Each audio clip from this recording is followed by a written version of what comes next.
Hi students आज का हमारा टॉपिक है वर्ड। वर्ड को हिंदी में शब्द कहते हैं, उर्दू में लफ्ज कहते हैं और संस्कृत में पद कहते हैं। जो वर्ड है वो किसी भी लैंग्वेज का एक बेसिक यूनिट है। Word is a basic unit of any language.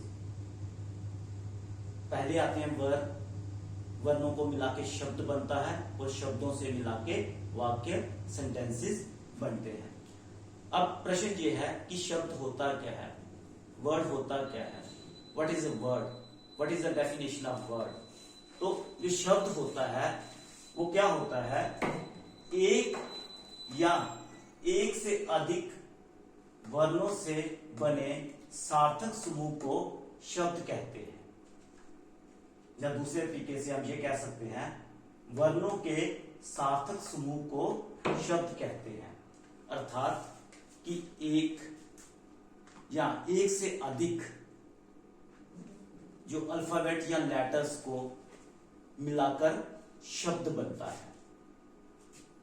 बात आ रही समझ कि एक या एक से अधिक वर्णों को मिलाकर शब्द बनता है।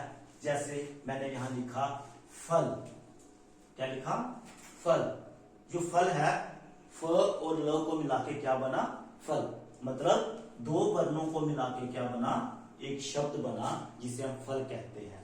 दूसरा देखो कमल, क म और ल, मतलब तीन वर्णों को मिला के एक शब्द बना जिसे हमने क्या बोला, कमल।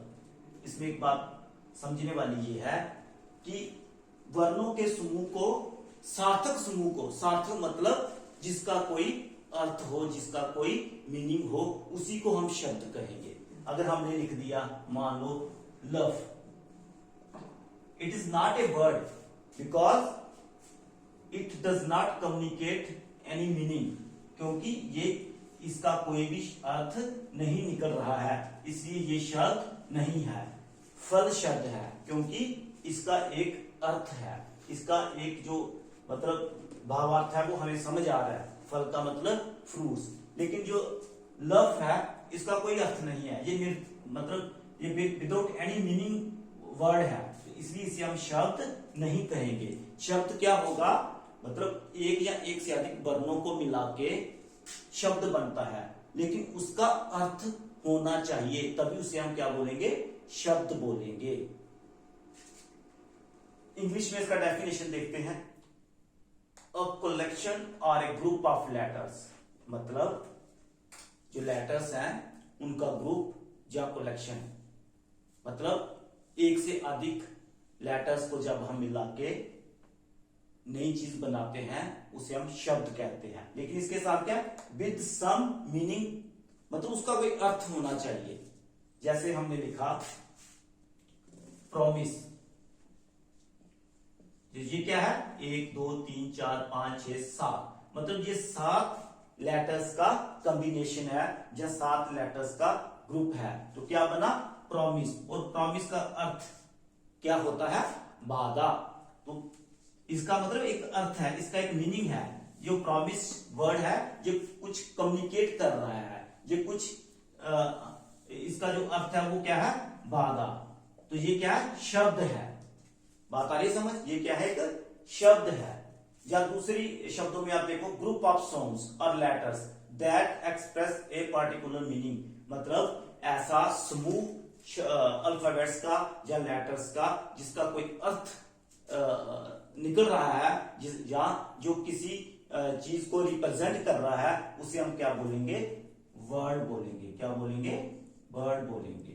ठीक है, मतलब वर्ड वही होगा, वही ग्रुप ऑफ लेटर्स होगा जिसका कोई मीनिंग होगा, जिसका कोई अर्थ होगा। मान लो हमने यहां लिख दिया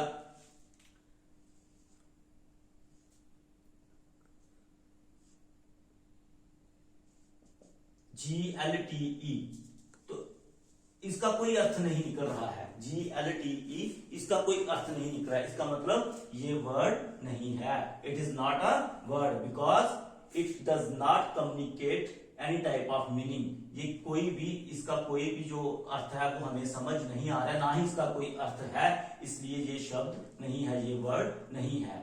अगर हम लिखते हैं मान लो GIRL, तो ये क्या बना, गर्ल। गर्ल का अर्थ क्या होता है, लड़की। तो ये क्या है, वर्ड है, क्योंकि इसका अर्थ है, मतलब ये कुछ कम्युनिकेट कर रहा है। जी हाँ, ये वर्ड है गर्ल, ये किसी को रिप्रेजेंट कर रहा है, इसलिए ये क्या है, शब्द है। बात आगे समझ कि शब्द क्या होता है, वर्ड क्या होता है। जो मतलब word is a collection of letters use together to communicate a meaning. मतलब जो शब्द है वो एक से अधिक लेटर्स या अल्फाबेट का क्या है, समूह है, ग्रुप है, जो मतलब कुछ किसी अर्थ को कम्युनिकेट करता है। मतलब उनका कोई ना कोई अर्थ होता है, तो उसे हम क्या बोलते हैं, शब्द बोलते हैं। और मुझे लगता है बच्चों आपको समझ आ गया होगा। Thank you.